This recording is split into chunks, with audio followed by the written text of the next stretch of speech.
when I went into survival mode because I knew I just couldn't, like, no matter what, I would not stay in that house. And especially, like, I had no idea what my dad was gonna do because I'd never, like, had such a huge confrontation like this. I'd never done anything, like, really, really bad. So I had no idea, like, what could happen to me. And I was terrified.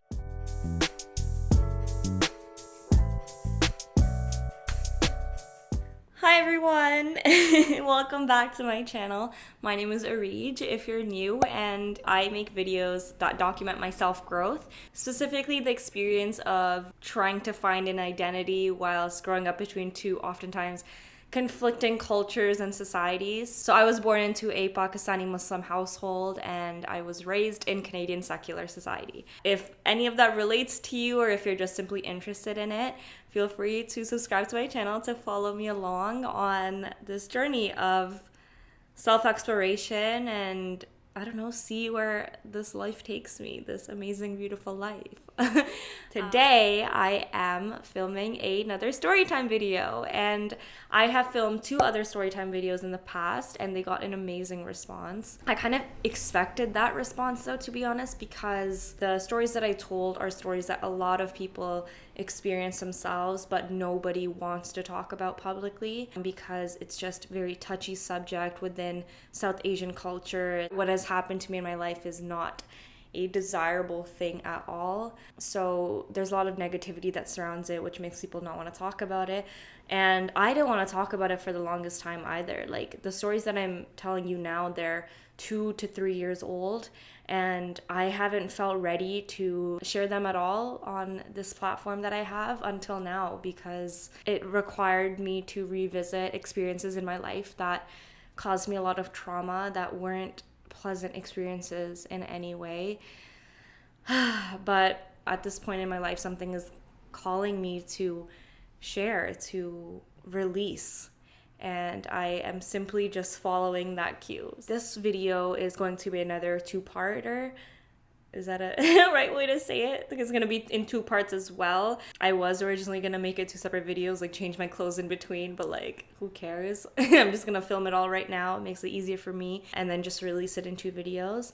But this one is going to be about the process of me leaving home. In South Asian society, women typically don't move out of their house unless they get married. And to do so, to tell your parents that you are leaving is, like, depending on how strict your parents are, most of the time it does not go well. It's a very painful process for everyone involved. It's very stressful, very anxiety inducing, and I just wanted to talk about my personal experience. My situation was a bit different than other people's because I was already lucky enough to be living away from home, like, to do universities. At the time that these events occurred, I had a place in Kingston because I was going to university, and Kingston is a town about like 3 hours away from Toronto.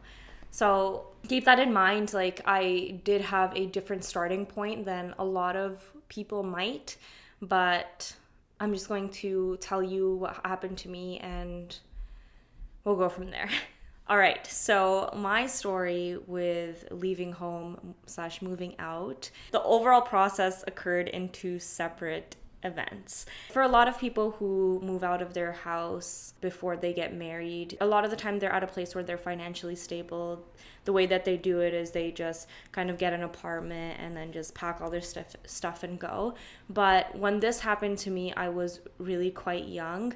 This first story happened when I was actually 18. No, I had just turned 19. It was in the summer after my first year of university, end of August of 2016. So I had met Garrett in October. Over the couple of months where we were both living in Kingston at school, we had developed a really, really close bond and a really, really strong relationship. And although it was my first relationship, it just felt very right. It felt real. It felt like something that I needed to hold on to because it brought and still brings so much positivity to my life.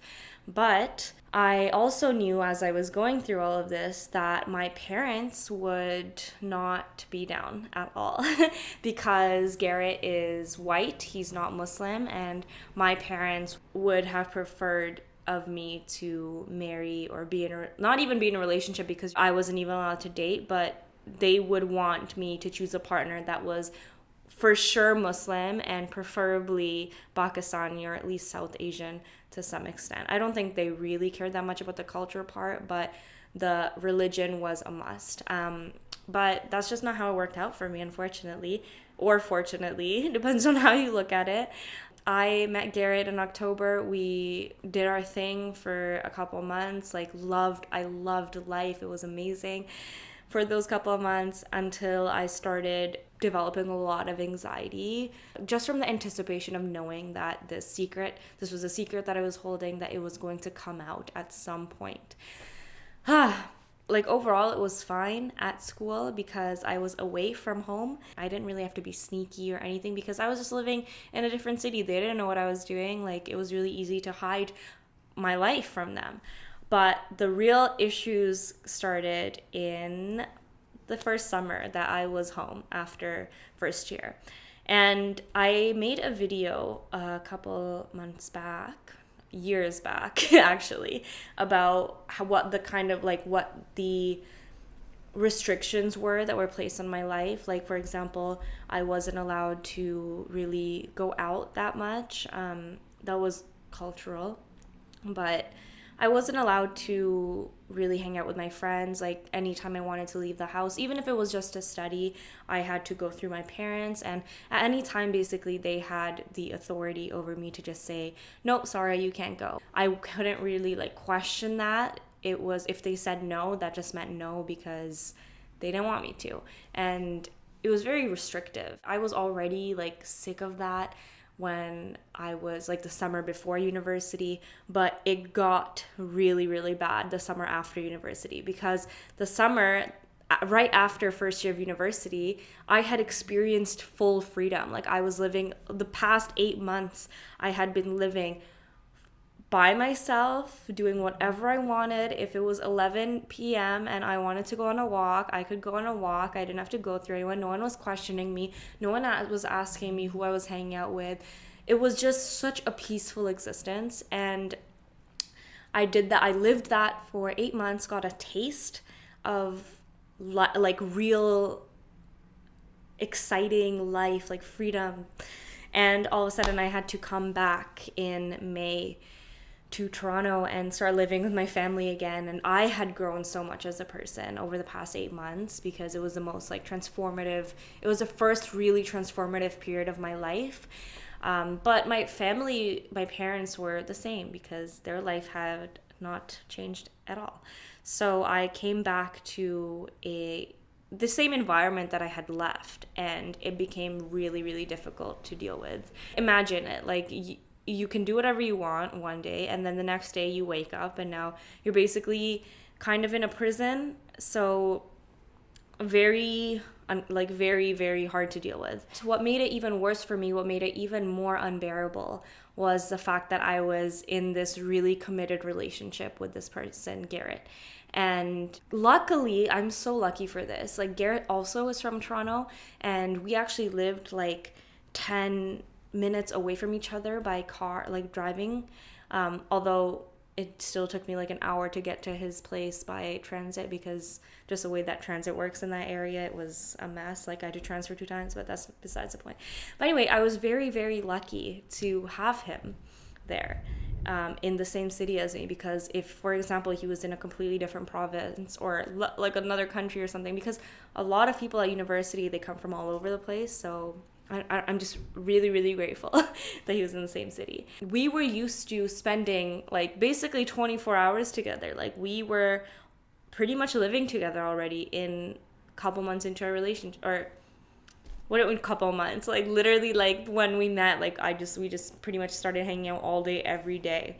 And to go from that to me not being able to see him except for a couple times a week, or only for a couple hours a week, it was really, really hard and caused a lot of turmoil. My love for Garrett is just as strong as it was before, but when you are in the first couple months of your relationship, it's a lot more intense. The feelings are a lot more giddy, and excited, you know?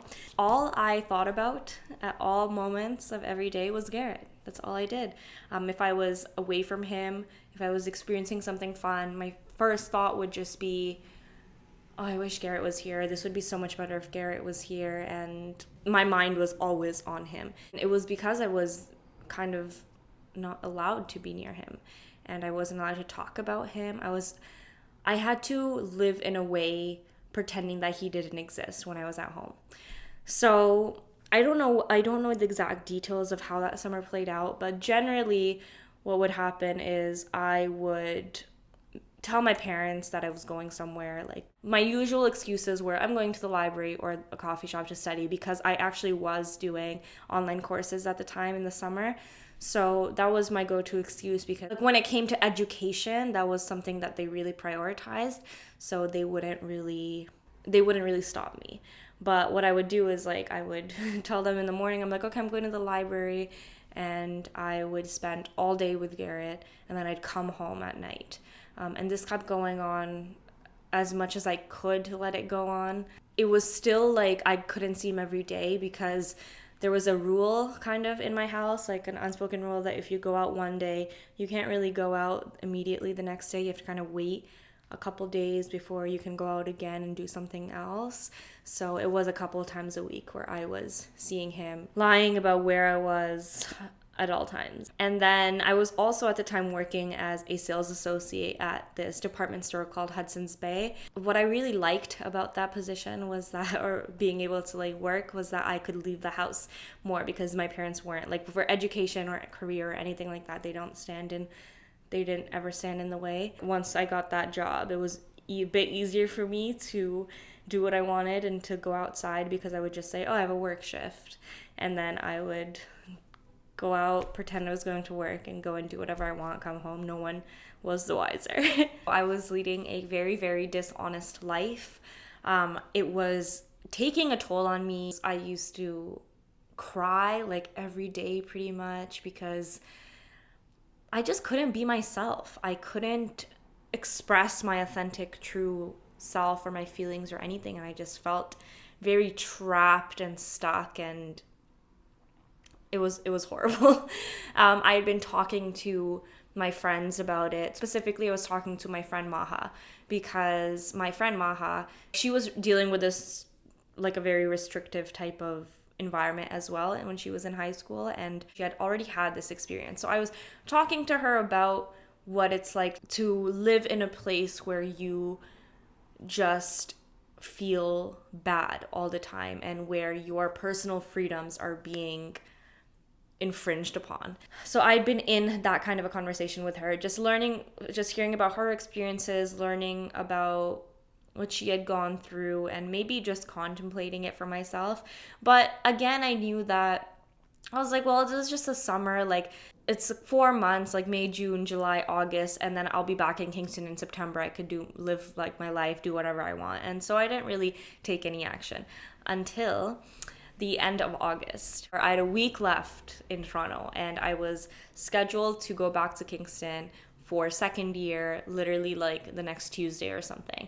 And what was happening at the time was some of my friends who lived in Ottawa were coming to visit Toronto, and they told Garrett and I that they were coming, and obviously Garrett and I wanted to spend time with them in Toronto, like show them the city, things like that. But when someone comes to visit, that's like a whole day endeavor, you know, like you don't want to just hang out with them for 2 hours. You want to stay with them as much as possible. And so I knew like I wanted to hang out with them all day, but I couldn't really tell my parents that, because first of all, I couldn't be honest about who I was hanging out with, because there were 2 boys involved.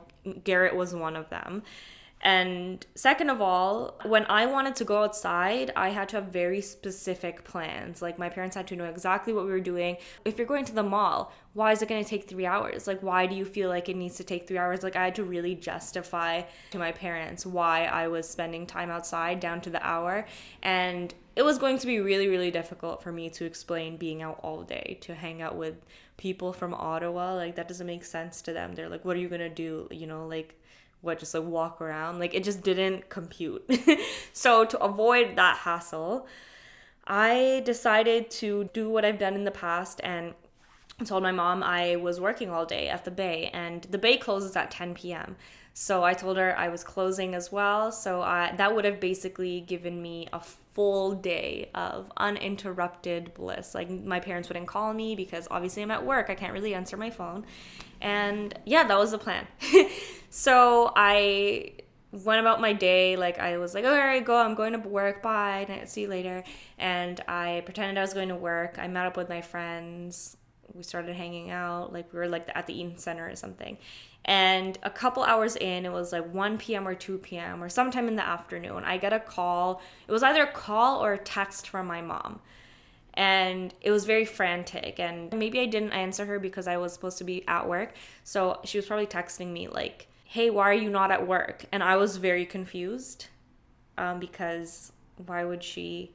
How did she find out, basically? She texted me that, but then she was also like calling me. And it was just like the worst feeling. Because I was like, I knew I'd been caught. Worst feeling ever. Awaiting punishment. So I answer the phone and she basically tells me, she's like, so I went to your workplace because I wanted to surprise you at work and you weren't there. And someone who worked with you actually showed me your schedule. First of all, big breach of privacy. What the heck? You're not supposed to do that. But anyway, one of my coworkers showed her my actual schedule and showed her that I wasn't scheduled today. So that was it. I was like, again, I was fucked. I was terrified. I went home and luckily my dad wasn't there because he has sleep apnea. So this was at the stage where they were kind of diagnosing him. So he was at a sleep clinic and spending the night there. So he wasn't going to be home all night. And that was like so relieving to me. But at the same time, my mom was freaking the fuck out. Like she was going insane because this was the first time that she had caught me in a lie. Like I had always been the perfect daughter, the perfect student. I always respected authority. I never lied ever. Like I literally did nothing bad ever. And so her perception of me in her mind was that I was this like angel that could never do anything wrong. But this moment like completely shattered that perception, and it really freaked her out because she wasn't ready. She wasn't ready to deal with something like this. She wasn't ready for the fact that her firstborn daughter was hiding things from her and lying and who knows what I was doing, you know? So she was going insane. It was really, really dramatic. This was the first confrontation that I really had with my parents where I was getting yelled at. It was just my mom this time, but she was like, I can't believe you do this. She was crying, she was yelling, she was screaming. And her main message was like she was threatening me, being like, oh, watch till your dad's gonna come home and watch what he does. Like you're not gonna be allowed to go back to Kingston. You're not gonna be allowed to go back to Queens. She was just threatening me with what I cared about the most. All that was getting me through that summer was the fact that I could go back to Kingston in a couple months and just live my life again. But she started, because of this event, she started telling me that I wasn't going to be allowed to do that. And I went into fight or flight mode. Like I went into survival mode because I knew I just couldn't, like no matter what, I would not stay in that house. And especially like I had no idea what my dad was gonna do because I'd never like had such a huge confrontation like this. I'd never done anything like really, really bad. So I had no idea like what could happen to me. And I was terrified. I was like, I remember just shaking and it was really bad. It was so tense. Like I was just like, I felt like I was awaiting death, like a death sentence. And like imagine, like I know I'm not trying to minimize obviously what it feels like to be on death row and like awaiting like an execution, but I am pretty sure that I felt a similar feeling because it felt like my life was going to end because I had no idea what to expect. Like my life, my free life was going to be taken away from me. It's like, I need to get out of here. I think that was, once I went into that like survival mode, my first thought was, I need to get out. I need to just go back to Kingston right now. And so I talked to Garrett, I talked to Maha, I texted her. I was like, I think that I'm going to have to leave my house right now. And she had a car. And I asked her, would you be able to drive me to Garrett's house like tonight? I'm going to leave in the middle of the night. And she, the supportive, amazing friend that she is, she was like, yes, of course, I will help you. And the plan was to like go with Maha, wait till my mom fell asleep, because my dad wasn't coming home and I just did not want to deal with him whatsoever. So I needed to leave. And my plan was to it was to wait till my mom went to sleep.